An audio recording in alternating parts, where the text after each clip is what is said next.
Em nome do Pai, do Filho, do Espírito Santo. Abra sua Bíblia comigo, por favor. Livro do profeta Amós, capítulo 2, versículo 11. Amós, capítulo 2, versículo 11.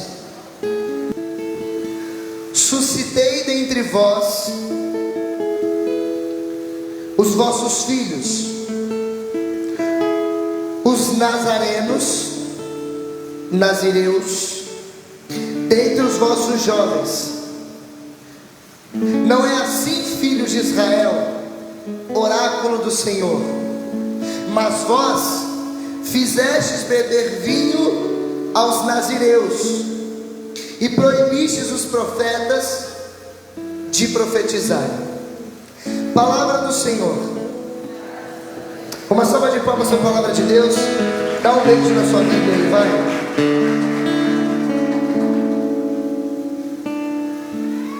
Preste atenção. A Bíblia diz o seguinte: suscitei dentre vós os nazarenos, profetas e nazarenos, que pode ser chamado aqui de nazireus. Repita comigo: nazireu. Quem são os nazireus na Sagrada Escritura? Em Números capítulo 6, lá no início da Bíblia, no Pentateuco, você sabe que tem 5 livros iniciais, que são, vamos comigo, Gênesis. Abra a boca, você não tem Bíblia, você tem boca, abra a boca, diga Gênesis, Êxodo, Levítico, Números e Deuteronômio. Não é doutor Antônio, é Deuteronômio. Não, doutor Antônio não. O livro de Números, no capítulo 6, ali está a descrição do voto nazireu. O voto nazireu no Antigo Testamento, ele consistia em um homem ou uma mulher que se consagrava com um voto todo particular a Deus. Diga para quem está do seu lado: você entendeu o que é um nazireu? Se ele não respondeu, eu vou te responder. Olha aqui, é muito fácil se você não entendeu. O nazireu é aquele que fez um voto de consagração. Diga comigo: consagração. Preste atenção. A palavra nazireu vem de nazir ou nazar, do hebraico, que é inclusive a língua que foi escrito o Antigo Testamento. O Antigo Testamento, ele tem várias simbologias do povo de Israel. Você sabe que Deus, ele tem toda uma cronologia até chegar até Jesus. Se a gente pudesse dividir a Bíblia em 3 partes, a gente poderia dividir entre o tempo do Pai, o tempo do Filho e o tempo do Espírito Santo. Eu vou explicar quais são esses tempos. O tempo do Pai é de Gênesis, da criação, que passa da criação por Noé, passa por Enoque, depois ali passa pelos patriarcas Abraão, Isaac, Jacó, os 12 filhos de Jacó, que são as 12 tribos de Israel: Zabulon, Neftali, Ruben, Levi, José, Judá, Simeão, Azé, Azacá, Dan, Gad, Filemon e Assar. Todos esses 12 que contribuem e constituem as 12 tribos de Israel, que são as tribos que Deus escolheu para amá-las e fazer uma aliança com elas. A aliança, é claro, ela tentou ser feita com Enoque, não deu certo.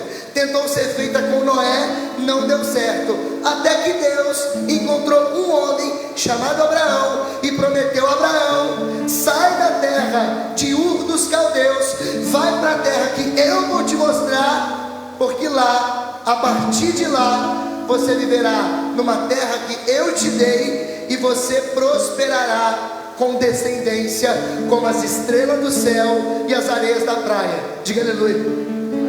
Não. Olha para quem está do seu lado e diga assim: aleluia. Não, tem que ter um gesto. Olha a mão, diga aleluia. As 12 tribos de Israel, nós sabemos que tinha uma das tribos que se chamava José, que era o último filho de Jacó com sua mãe Rebeca. Rebeca ou Raquel? Não me lembro. Acho que é Raquel. Quem lembra lá você quem viu oh meu Deus, aquela novela lá da Record? Você lembra que tinha Lia e Raquel? Então não é Rebeca não, é Raquel. Falando da novela, vocês lembram dessas filhas da mãe? O último filho de Jacó era não com sua esposa Lia, mas com sua esposa Raquel. O nome do menino era José. José é aquele menininho que era odiado pelos irmãos, foi jogado dentro de um poço para poder morrer, porque os irmãos não tiveram coragem de matar, porque um dos irmãos, Neftali, disse: vocês estão malucos? Vocês querem matar o nosso irmão só porque a gente tem inveja dele, porque o nosso pai gosta mais dele do que nós? Não tem isso. A gente vai jogar ele no poço e vai vender ele como escravo para o Egito. Você lembra dessa história, sim ou não? Diga para quem está do seu lado assim: me conta no intervalo depois. Se ela puder te contar, de fato ela entendeu, senão ela estava mentindo. Então continua olhando para mim. Aí o menino é jogado no poço, fica lá todo quebrado, estrupiado. Passa uma caravana do Egito. Caravana da onde? E os irmãos vendem José a preço de banana, dizendo: leva esse menino embora, porque nós não queremos ele. Como jogaram o menino pelado dentro do buraco, pegaram a roupa, mataram o animal, vestiram ela de sangue e disse para o pai Jacó, dizendo: José foi assassinado no meio do caminho de Sorocaba, e um leão comeu ele, aqui só sobrou as vestes manchadas de sangue. A aliança dali começou a ficar um pouco quebrada. O problema é que José era um homem fiel. Diga para quem está do seu lado: você é fiel ou não? A história não é sobre José. Eu quero falar sobre as pessoas que amam a Deus e fazem coisas que não precisavam fazer. Se eu pudesse dar um tema para essa pregação, eu diria que o tema é: quem ama demais faz até o que não precisa fazer. Você está entendendo? Aí José está lá no Egito. Ele primeiro começa a trabalhar como escravo, até que de escravo ele passa a ser um interpretador de sonho. Aí ele começa a ganhar alguns cargos no Egito, até que ele interpreta o cargo, o sonho do faraó. Você vai lembrar agora do que eu vou falar: as 7 vacas gordas e as 7 vacas... Não, gente, não é porque os meninos estão aqui não, tá bom? Até porque eu estou aqui também, ó, na vaca gorda. E as 7 vacas magras. É só uma piada, galera, pelo amor de Deus. Ele interpreta o sonho, recebe um título de governador do Egito.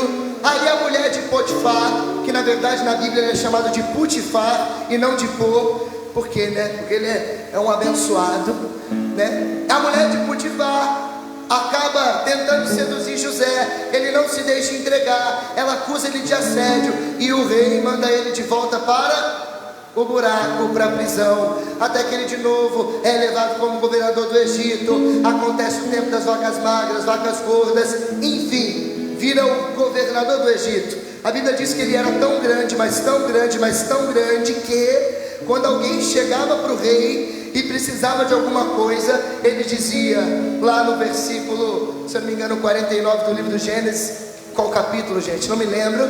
Diz o seguinte: ide a José e fazei tudo o que ele vos disser. É por isso que São José, o esposo de Maria, não José do Egito, ele é atribuído a essa passagem bíblica, porque quando nós vamos até Jesus Cristo, ele pode sem medo, e o Papa Francisco declarou o ano para ser dele por isso, porque nós podemos ir a José e fazer tudo o que ele nos disser.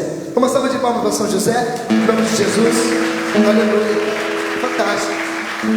Volta aqui. José então consegue a reconciliação com seus irmãos, porque o povo de seu pai começou a passar fome. Então os irmãos vão até lá pedir comida.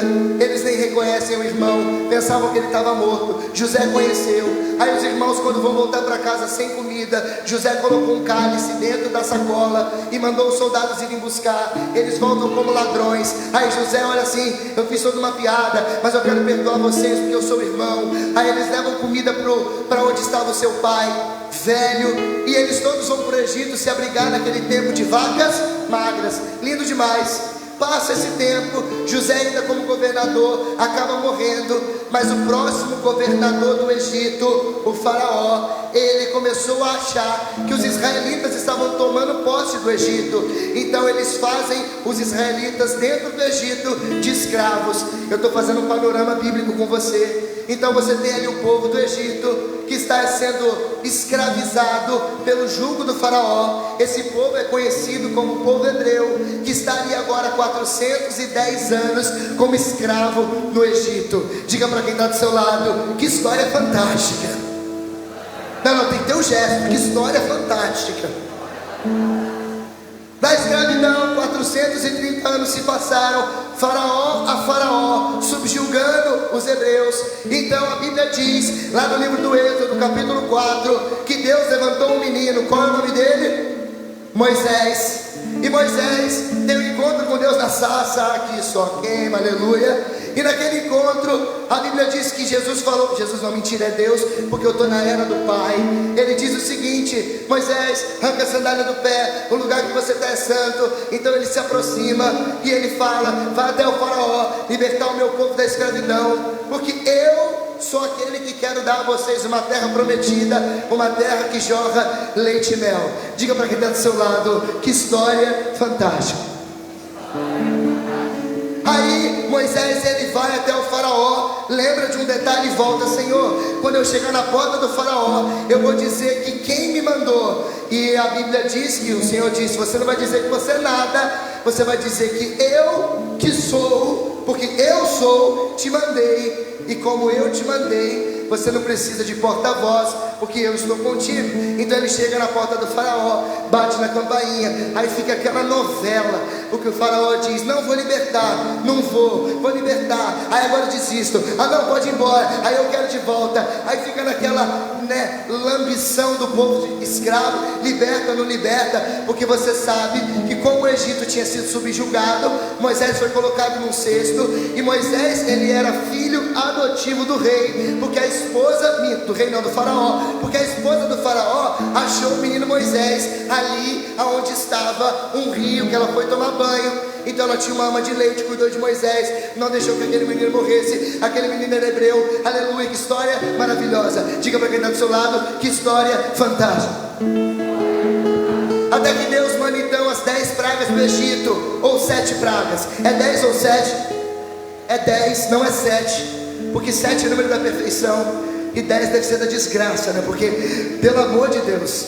Então a Bíblia diz que ele liberta o povo à base de muita destruição. 10 pragas, Deus me perdoe, foi piolho, inseto, gafanhoto, sorocabense, brincadeira, estava lá, todas as pragas do Egito, até que por último, a morte dos primogênitos. Morre o filho do faraó, e ele quer saber, vão todos embora. Mas como ele ficava no lambe-lambe, no meio do caminho ele manda o povo ser escravo de novo. Só que Moisés já estava à frente, guiando 2,5 milhões de pessoas. Chega diante do mar, chamado Mar Vermelho, bate o cajado no chão, o mar abre, eles passam, os egípcios com carros e cavaleiros, os egípcios atrás de Moisés, mas no meio do caminho foram engolidos pelo mar e foram afogados, porque Deus prometeu. Então Deus vai dar para aquele povo uma terra prometida. Diga para quem está do seu lado: que história maravilhosa. Quem fez tudo isso? Olha para mim, eu te respondo: o Pai, porque o Antigo Testamento é a era do Pai. A aliança é tentada com Noé, não dá certo, é tentada com Enoque, não dá certo, mas parece que a partir de Abraão o negócio começou a engatar, e começa então uma caminhada de 40 anos. Quantos anos? Até a terra que jorra leite e mel. Acontece que 100 quilômetros antes da terra prometida, Madiã, existia Canaã, existia uma terra anterior, Madiã. Em Madiã, quem morre? Moisés. Ele não entra na terra prometida. 40 anos depois, enfim, depois de Moisés, a terra prometida. Depois da terra prometida, escravidão na Babilônia, 70 anos por Nabucodonosor. Depois de Nabucodonosor, começa a vir o tempo dos juízes. Depois do tempo dos juízes, vem o tempo do reinado. Aí tem o primeiro rei que é Saul, o segundo rei que é Davi, o terceiro que é Salomão, o quarto que é Roboão, o quinto que é... Aí vai.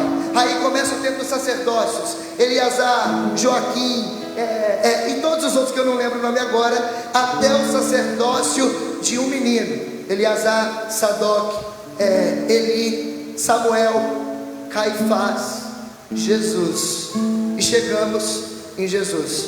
Eu falei primeiro da era do Pai. Agora Jesus nasce, se encarna no ventre de Maria. Não vou ficar dando detalhe igual do Antigo Testamento, você já conhece a história. Ele se encarna no ventre de Maria, porque o anjo Gabriel a visitou aonde ela estava, disse que ela ficaria grávida por poder do Espírito.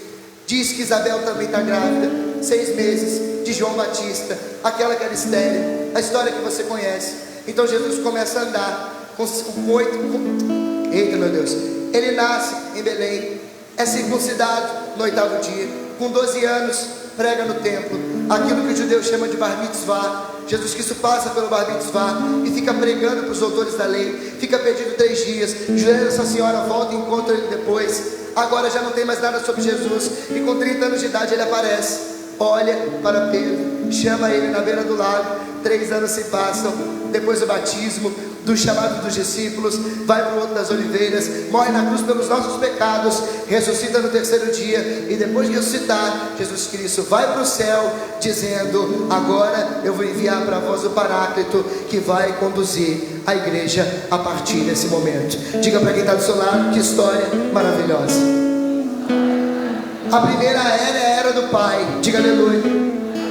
A segunda era, que dura 33 anos mais ou menos, é a era do Filho, diga aleluia. E agora a terceira era, após Atos capítulo 2, porque no capítulo 1 Jesus sobe para o céu, 50 dias depois de ressuscitado, e o que acontece? O Espírito Santo desce e começa a guiar a igreja. Só quero dizer um detalhe: a igreja foi pensada e predestinada em Adão, quando Eva é tirada da costela de Adão, porque a igreja vai ser anunciada em Pedro, em Mateus 16:18, fundada na cruz em João capítulo 19, quando Jesus Cristo é transpassado pela lança, porque já que Adão pré-figura a igreja, já que Eva saiu do seu lado, a igreja também nasce do lado aberto de Jesus na cruz. E tendo sido fundada na cruz do Calvário, ela ganha impulso missionário em Atos capítulo 2, quando o Espírito Santo começa a guiar a igreja. Agora nós não estamos na era do Filho, nós estamos na era do Espírito. Tudo isso que eu estou falando vai ter sentido agora. Natan, se existem 3 eras: a era do Pai, a era do Filho e a era do Espírito Santo, e nós estamos na era do Espírito Santo, amém ou não? Por que nós temos que ler um texto que fala de uma consagração da era do Pai? Porque os judeus, eles se consagravam a Deus pela circuncisão. Quem lembra disso? Só que dentro dos circuncisos, podemos assim dizer, existiam aqueles que tinham um chamado especial. Diga para quem está do seu lado: você tem um chamado especial? Quem eram esses no Antigo Testamento? Eram os nazireus, eram aqueles que faziam um voto de consagração. Aonde está esse voto? Lá naquele livro que eu disse, Números capítulo 6. Ali está o voto do nazireu, ou nazireato. Eu disse para você que a palavra nazireu vem de nazir ou nazar, que significa em hebraico separado ou consagrado. O nazireu, ele tinha podemos dizer assim, uma particularidade que os outros não tinham. Pergunte qual? Não, só se todo mundo perguntar. A particularidade do nazireu é que ele tinha uma característica de deixar de fazer algo que todo mundo fazia. Eu acho que aquela frase de "você não é igual a todo mundo" das nossas mães começou no tempo dos nazireus. Faziam de tão diferente? Eu vou dizer como que era no Antigo Testamento e vou trazer para a nossa realidade. Naquele tempo onde todos os, preste atenção, olha para mim aqui, ó. Deita no ombro não que você vai dormir. Deita não. Isso. Olha aqui, ó. Entre aspas, naquela época entre aspas, os batizados circuncisos, os que haviam sido circuncidados, eles eram o comum de todos aqueles que seguiam a Deus. Mas os nazireus eram diferentes. eles não faziam o quê? Primeiro, não bebiam vinho, licor, vinagre ou nenhum tipo de bebida fermentada, ou seja, nada que era alcoólico tocava a boca do nazireu. O nazireu também não podia comer nada que provinha da videira, ou seja, o pé de manga é mangueira, o pé de maçã, macieira, o pé de uva não é uveira, é videira, ok? Videira. Ele não podia comer uvas, nem naturais, tiradas do pé, nem uvas secas, depois que você faz ela virar uva passas, e ele não podia ter contato com nenhum tipo de produto da vinha. Diga para quem está do seu lado: eu entendi tudo até agora. Se você não abriu a boca é porque você não entendeu. Pergunte para quem está do seu lado: você entendeu ou não entendeu? Eu vou chegar na conclusão, calma. Uma outra coisa que o nazireu também não fazia é que a navalha não podia tocar no seu corpo, nem na sua cabeça, diga comigo cabeça, nem na sua barba, diga barba. Ou seja, o nazireu era barbudo e cabeludo. Diga para quem está do seu lado: você conhece alguém assim? Na Bíblia, eu não estou falando, claro, do Diego que está tocando bateria aqui na frente, cabeludo e barbudo. Ele não está aqui agora, é claro, eu sei, tá? Mas barbudo e cabeludo. Não, eu não estou falando do Diego, estou falando dos nazireus. Quem é o nazireu da Bíblia, Natan? Existem 4 nazireus na Sagrada Escritura. O primeiro, Sansão, Juízes capítulo 13. O segundo, Samuel, que foi consagrado nazireu ainda no ventre por sua mãe Ana, diante do sacerdote Eli, em Samuel capítulo 1, versículo 11. O terceiro nazireu é aquele menino de Lucas capítulo 1, versículo 28, João Batista, que foi consagrado, não bebia nem vinho nem licor, não tinha cerveja, não tinha nada, e a Bíblia diz que com o espírito de Elias ele era cheio do Espírito Santo. O quarto nazireu da Bíblia é um homem chamado Paulo, São Paulo, porque em Atos capítulo 18, versículo 18, diz que por ter completado um voto, Paulo raspou o seu cabelo e se consagrou a Deus. Porque o voto do nazireu tinha 2 características: temporário ou eterno. Mas São Jerônimo, o tradutor da Bíblia, ele comenta no livro dos Números, no capítulo 6, quando ele faz a tradução, ele escreve um comentário, que o princípio do nazireu não era um voto temporário, era um voto, olha para mim, olha para mim, olha para mim, vitalício, que começava quando o voto iniciava e terminava com a morte daquele que havia se consagrado. Paulo é o único da Sagrada Escritura que tem um voto temporário. Embora no capítulo 21 de Atos dos Apóstolos, você vê que Paulo está com 4 homens que, tendo terminado um voto, cortaram seu cabelo e passaram pelo ritual de purificação. A Bíblia não diz o nome deles, mas você entende que também o voto deles, como de Paulo, foi um voto temporário. Diga para quem está do seu lado: que história maravilhosa. Natan, o que isso tem a ver com aquele que tem maior amor faz aquilo que não precisava fazer? Eu vou te perguntar: beber é pecado, sim ou não? Tem gente que falou sim, tem gente que falou. Quem é do povo que acha sim, levanta a mão. Beleza? Pode abaixar. Quem acha que beber não é pecado, levanta a mão. Olha os cachaceiros aí de plantão. Oh, aleluia, brincadeira, brincadeira. Calma. Beber não é pecado. Diga aleluia. Mas a embriaguez leva ao inferno. 1 Coríntios capítulo 9. Diga ferrou. Beber, ele é pecado, sim ou não? Mas a embriaguez leva ao pecado. Mas agora a Bíblia diz o seguinte: que o nazireu não bebe. Por quê?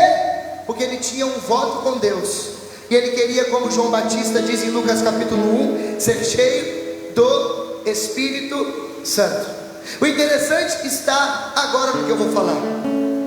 Jesus disse aqui, não Jesus, Deus Pai, versículo 11: suscitei dentre vós profetas e nazireus dentre os vossos jovens. A Bíblia está dizendo o seguinte: de que Deus está suscitando dentro do nosso povo. Jovens que não param de beber porque não é pecado, mas porque amam a Deus sobre todas as coisas, deixam de fazer até aquilo que não precisavam deixar. Aqui está o princípio. Natan, você bebe? Não, eu não bebo. Eu não bebo nem vinho, não bebo cerveja, eu não bebo champanhe, eu não como sorvete de passas ao rum, porque tem teor alcoólico, tem xarope de remédio que tem teor alcoólico que eu não bebo. E Natan, por que você não toca em nada que é alcoólico? Você é um nazireu, isso é coisa do Antigo Testamento.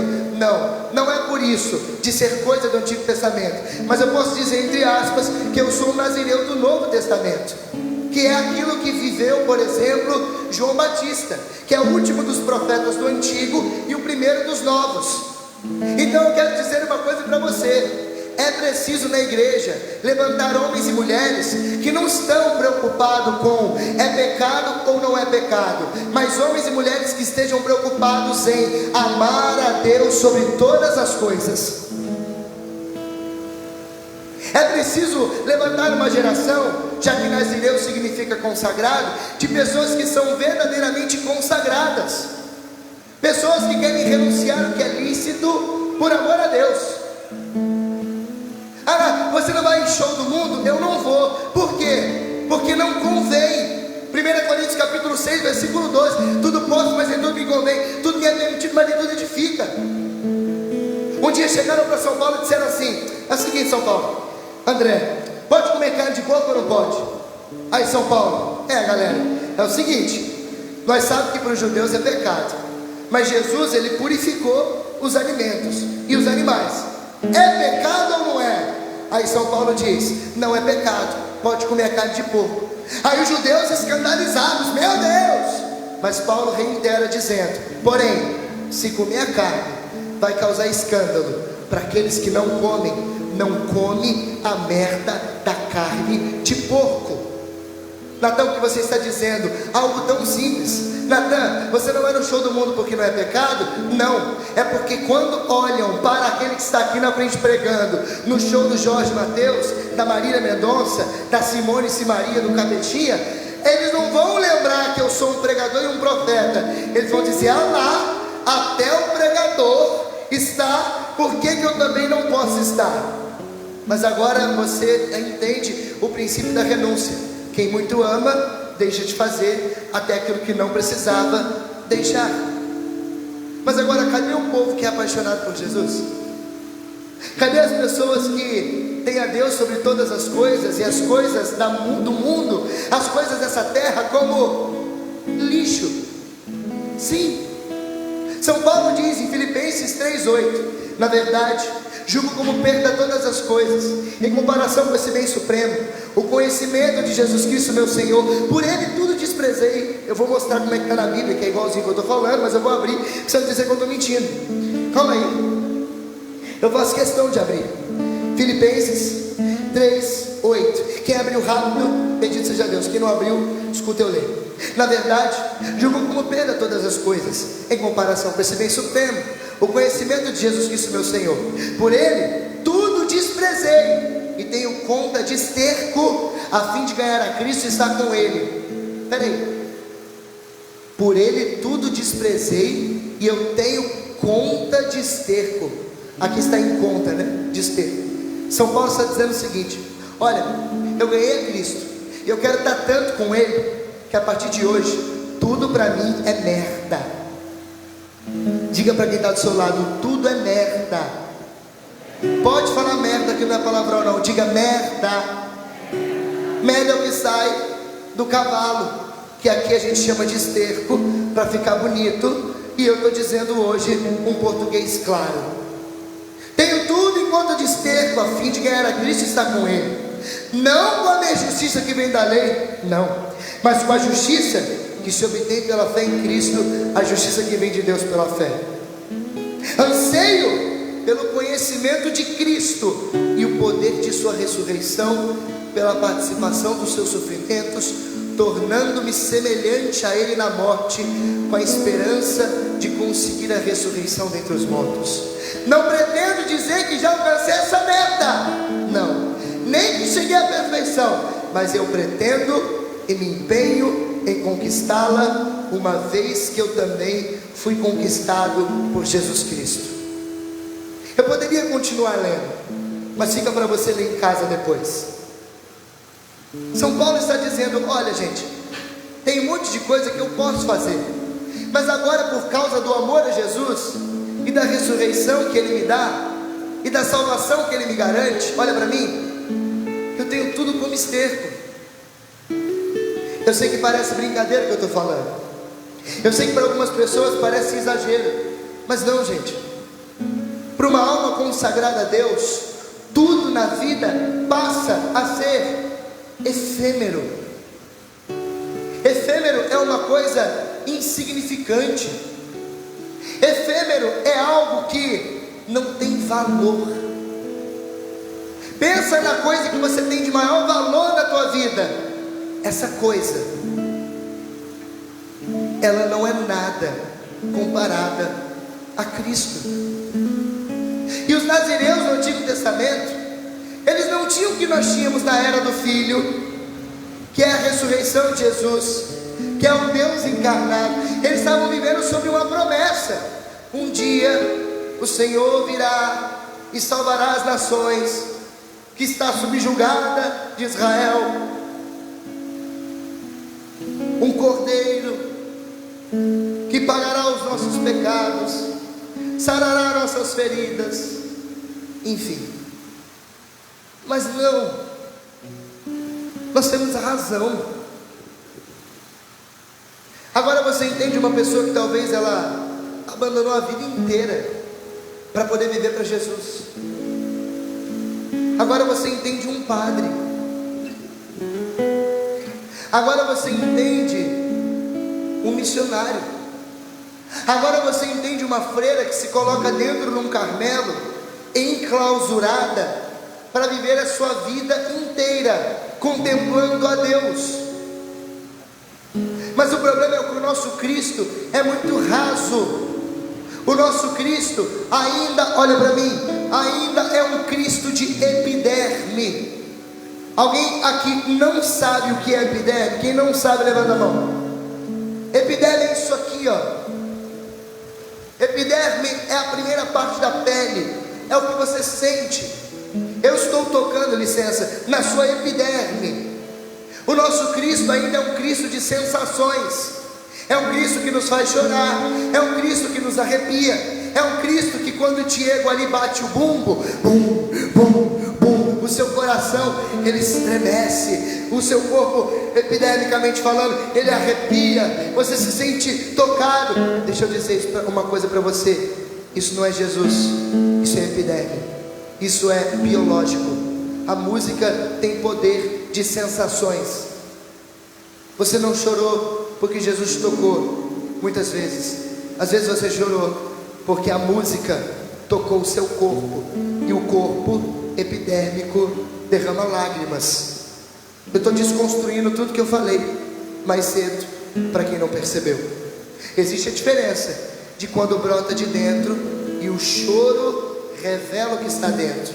É por isso que a gente não pode ficar preocupado com quem reza assim ou quem reza de outro jeito, porque às vezes pode ser só epiderme, pode ser só exterior. Vocês com certeza conhecem alguém que talvez até estava aqui na frente tocando, cantando, e que hoje não está mais aqui. Alguém que estava sentado aí na última noite de oração de vocês, no oracional de segunda-feira, e que hoje não estão mais aqui. Você talvez conheça alguém que ia à missa, mas hoje não estão lá, e elas são tão feridas, magoadas, que elas dizem: não, é que na igreja é todo mundo hipócrita. Bem-vindo, tem lugar para mais um também, de São Francisco de Sales. É por isso que nós estamos na igreja, porque ela é santa, imaculada, perfeita, sem ruga, ela não tem nada, ela é o corpo de Cristo, mas os membros são pecadores, os membros são miseráveis, os membros são falhas, e a igreja se lida com pessoas, e pessoas são difíceis, gente é ruim, gente imperfeita, e é por isso que a corte de Deus é gente imperfeita, cuidando de gente imperfeita. É por isso que Maria Teresa de Calcutá dizia: não ame por amor, porque um dia, não ame por amor não, não ame por beleza, porque um dia Levanta, meu amor. Ela acaba. Ela é linda, não é, gente? Mas ela vai ficar velha. Salve Maria, amor, pode sentar. Você é maravilhosa, princesa. Eu vou te amar velha mesmo. Vai cair tudo, eu vou te amar. Mas escute, a beleza acaba. Não ame por amor, porque ela acaba, diz Santa Teresa. Não ame por admiração, porque hoje o Natan está pregando, mas amanhã ele pode abandonar Deus, e a admiração te decepciona. Não ame por beleza, porque ela acaba. Não ama por admiração, porque você se decepciona. E Santa Teresa de Calcutá continua dizendo: ame apenas por amor, porque o amor não tem epiderme, eu acrescentei, e nem explicação. O amor não tem explicação. O amor é algo de dentro. Eu quero que se levante aqui hoje. Deus quer que se levante homens e mulheres nazireus. Eu não vou ter que ficar dizendo para você, cara, ir para balada não é coisa de católico, não. Porque São João Maria Vianney dizia que quando você entra num baile, o anjo da guarda fica para fora e um demônio te acompanha para dentro. Uma companhia de Satanás. Eu não quero isso. Eu quero Deus. Ah, Maratá, a resenha é sexta-feira, é na casa da Larissa, né? Tomara que não tenha nenhuma Larissa aqui, né? Imagina se tiver. É na casa da Larissa, Natan. É, tudo bem. Lá na Larissa, vocês só falam de homem, só falam de coisa que eu não posso dizer aqui. Aí é carreira de cocaína, narguilha à vontade, cachaça. Isso é lugar de cristãos, tá? Mas não, para o nazireu não. Para o nazireu, isso é um princípio básico. Eu não tenho que ficar dizendo o que ele pode, o que ele não pode. Ele sabe o que convém, o que não convém. Mas o nazireu não. Ele tem algo a mais. Isso é para cristão. O nazireu, essas coisas, você nem precisa conversar, que ele já sabe que ele não pode. Agora, o nazireu é também deixar de fazer aquilo que talvez eu poderia, que não escandalizaria, mas eu deixo por amor a Deus. Eu quero ver o dia que vai se levantar uma geração que escolhe ficar em casa com Jesus, no quarto, em oração, lendo a Sagrada Escritura, do que ir para o shopping, do que ir para o cinema, do que ver jogo de futebol.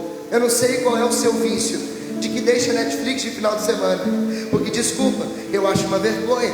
Se você viu o Grey's Anatomy inteiro e até hoje não leu a Bíblia inteira, eu tenho vergonha de você. Para católico você está muito mal mesmo. Ah é? Quer que eu te prove? Vamos lá. Quantas temporadas tem o Grey's Anatomy? 17? Cada temporada tem 25 episódios, mais ou menos 24. Cada uma 50 minutos. Vamos fazer a conta? Vamos lá. 50 vezes 25 episódios dá 1250 vezes 17 temporadas dá mais ou menos 21.250 horas de Grey's Anatomy. Minto. É, isso mesmo. Deixa eu fazer até de novo para ver se eu não errei. 50 vezes 25 é igual a 1250 vezes 17 é igual a 21.200. Aí eu vou dividir para ser a hora agora. Perdão. Aí agora é o seguinte, nós temos aqui todos os minutos dividido por 60. Eu já fiz essa conta várias vezes, tinha esquecido. Dá 354 horas. É quase uma faculdade. É quase um curso técnico. Vamos fazer a conta para ver em quanto tempo a gente lê a Bíblia. Cada página, se você é um leitor mediano, você vai ler em mais ou menos 3 minutos, ok? 3 minutos. Lembra? São 354 horas de Grey's Anatomy. Alguém não esquece esse número. 354 horas. A Bíblia, nós lemos cada página em 3 minutos. Eu quero 3 vezes. Quantas páginas são? São 1000. Eu vou até colocar um pouquinho mais aqui, ó. 1600. Vou colocar 1700 páginas vezes 1700 dá 5011 dividido por 60 em horas. Nós temos 85 horas. Com 85 horas você teria lido a Bíblia inteira, mas com Grey's Anatomy você assistiu 354 horas e ainda não leu a Bíblia inteira. Isso é uma vergonha? Para o nazireu é uma vergonha. Para aquele que diz amar a Deus sobre todas as coisas é uma vergonha. Porque 354 dividido por 85, 354 dividido para 85, você teria lido a Bíblia inteira pelo menos 4 vezes e já teria ainda lido as cartas de Paulo, pelas minhas contas aqui nos decimais. Alguma coisa precisa acontecer. Aí eu vou em lugares que as pessoas batem no peito. Eu já zerei 2 vezes a Grey's Anatomy. Já sou um cirurgião, plástico, dentista, espiritual. Aí eu quero que aconteça com você a mesma coisa que aconteceu com São Jerônimo. Que ele um dia dormiu, teve uma visão, e ele apareceu diante do tribunal de Deus. E Jesus perguntou para ele: assim diz o Garrigo Lagrange, contando no seu 3 Guias e as 3 Conversões, ou o Papa Francisco no documento sobre a leitura da palavra, que Deus perguntou para ele: Jerônimo, quem és tu? E ele respondeu: eu sou um cristão. E Jesus falou: cala a boca, cristão você não é, você é um ciceriano. Porque quem é cristão, Jerônimo, lê a Bíblia, e você está lendo Cícero e está deixando a Bíblia de lado. Jerônimo é o martelo dos hereges. Jerônimo é o tradutor da Bíblia. Ele traduziu a Bíblia do grego e do hebraico para o latim, que é a versão que nós usamos, conhecida como Vulgata, que no Brasil foi traduzida pelo padre Mato Soares em 1908. Você tem ideia do que é São Jerônimo, um gigante de doutrina, que foi para uma caverna dizendo: eu tenho um inferno, eu tenho medo do inferno, por isso que eu vou para a caverna. Ouviu isso de Jesus? Imagine a gente que zerou Grey's Anatomy, La Casa de Papel, Bloodsport, Lúcifer. Não, eu tenho vergonha se você assistir Lúcifer. O que eu vou te recomendar é que você faça uma sessão de exorcismo depois disso. Diga para quem está do seu lado: a casa caiu para nós hoje mesmo. Se você conhece essa pessoa, diga para essa pessoa assim: a casa caiu para nós 2 hoje. É uma vergonha. É uma vergonha. É uma vergonha. Aí você me acha exagerado. Aí você fala que eu sou maluco. Não, eu não sou maluco, mas eu tenho encontro de esterco tudo, porque eu estou a fim de ganhar a Cristo e estar com Ele. Não com a minha justiça que vem da lei, mas com a justiça que se obtém pela fé em Cristo, a justiça que vem de Deus pela fé. Eu sei que parece um pouco de: ah, mas isso é exagero demais. Exagero? Eu quero ver quando seus filhos forem para o inferno e Deus olhar na sua cara e dizer: parabéns, você viu pra caramba o Netflix, mas você fracassou na sua missão. Porque a sua missão não era ficar com entretenimento, era levar os seus filhos para o céu. Aí você é casado e está aqui, e você ainda não reza dentro da sua casa com a sua esposa. Vai à missa de domingo, vai reclamando. Aí chove: eu não vou se não me der carona. Olha para mim aqui, eu estou brigando, não estou brigando, mas não tem alguma coisa errada com a nossa geração? Para Deus tem alguma coisa muito errada, porque Ele disse: eu suscitei dentre vós profetas, suscitei nazireus dentre os vossos jovens, porém a vossa geração deu vinho aos nazireus e proibiu os profetas de profetizarem. É isso que Deus está reclamando pela boca do profeta Amós. Mas a gente acha que é brincadeira. A gente acha que é brincadeira. Não é o caso deles aqui. Mas eu vou em lugares de que os coordenadores dos grupos que me levam é o que fazem resenha com a galera que está sentada na plateia no final de semana. Toca aí, irmão, faz o fundinho. Você entendeu? Tem alguma coisa errada com a nossa geração.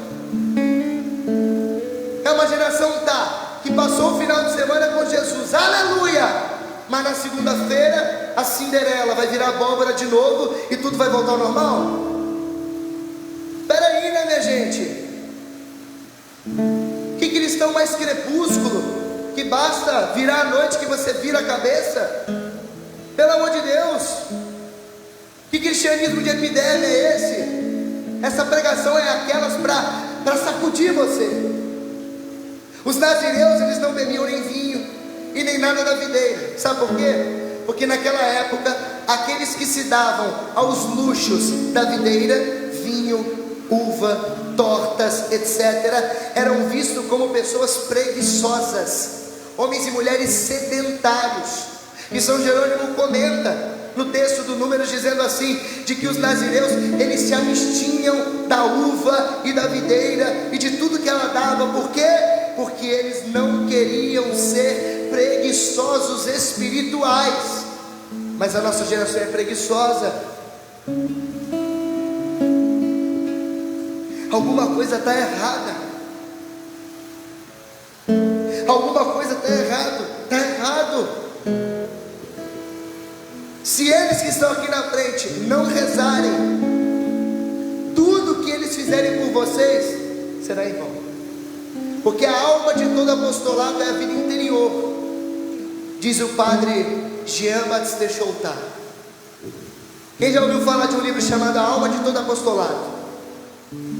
Leiam. Todo missionário precisa ler aquele livro, porque ninguém pode dar aquilo que não tem. Gente, Jesus é Deus, Ele não precisava, mas Marcos capítulo 1, versículo 35, diz que de manhã se levantava muito antes do amanhecer, e antes das missões, ia para um lugar deserto se colocar em oração.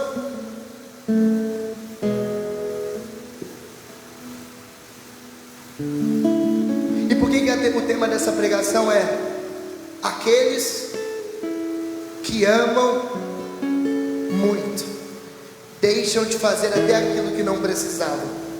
Porque esse é um princípio nazireu.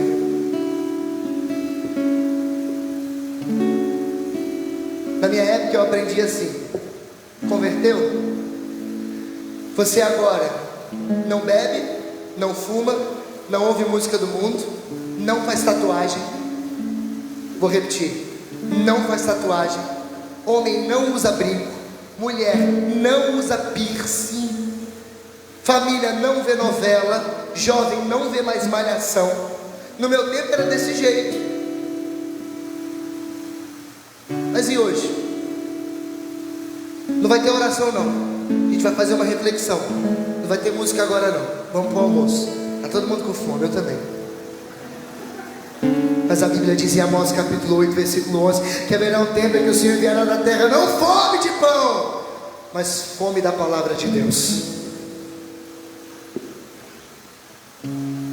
Ah, gente, eu sou maluco mesmo. Eu estou há 11 anos, desde os 14. Minha mãe me achava louco, né? Pra você ter ideia, eu era menino, 15 anos de idade. Eu acordava de madrugada, pegava a imagem de Nossa Senhora desse tamanho, colocava debaixo do braço, ia para a madrugada rezar o rosário sozinho. Eu ia. Minha mãe me ligava: onde você está, seu filho? Aí eu: mãe, estou rezando o rosário na rua, estou aqui perto da praia. Vem para casa, menino. Pode ligar para minha mãe e perguntar. Edneia, passa o número depois. Mas hoje minha mãe louva a Deus e fala: eu tenho um filho missionário, meu filho é um homem de Deus. Eu não sou exemplo para ninguém não, gente, fica tranquilo. Mas tem uma coisa que eu quero, é Jesus. Se disserem hoje: Natan, usar a blusa preta, o negócio não é muito de Deus não. Irmão, até de rosa eu vou vestir, mas preto nunca mais.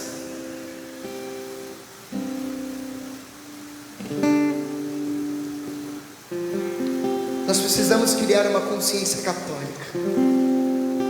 Os santos eram assim. Aí diz assim: não, é louco, São Domingos Sávio andava de cabeça baixa. A biografia dele diz que ele não sabia nem o caminho da escola, que ele andava com a cabeça tão baixa que ele não sabia o caminho. Aí perguntaram: por que de cabeça baixa sempre? Porque eu quero ter os olhos puros para ver Nossa Senhora no céu. Meu Deus. Aí você vê um São Luís Maria Grignon de Montfort, que andou a França inteira pregando uma escravidão de Maria, que para mim é o melhor jeito de ser um nazireu no século 21. E a última pregação é de Nossa Senhora. Fica tranquilo. Como é que você entende um homem daquele? Como é que você entende um Padre Pio? 15 horas atendendo confissão. Um São João Maria Vianney, 18 horas no confessionário. São almas consagradas a Deus, que renunciaram a tudo tal, que se converteu em 1900 alguma coisa. Ela era uma famosa, fazia as novelas daquela época. E depois que ela se converteu, assim escreve o padre Stefano Maria Manelli no Mês com Maria, de que depois que ela se converteu, ela dizia: o meu perfume agora não é mais os caros, mas o meu melhor perfume é o cheiro do incenso. O meu esporte preferido não é mais malhar o meu corpo para ser vista pelos homens, mas é ficar de joelhos diante do amado de minha alma. A minha joia mais cara não são as roupas caríssimas que as novelas me patrocinavam. A minha joia mais cara é o Santíssimo Rosário. A minha maior razão, Jesus. A minha maior alegria, ela dizia, Maria. É por isso que o São Bernardo de Claraval escreveu dentro da cela do seu convento, e é a frase que rege a minha vida: a razão das razões da minha vida se chama Virgem Maria.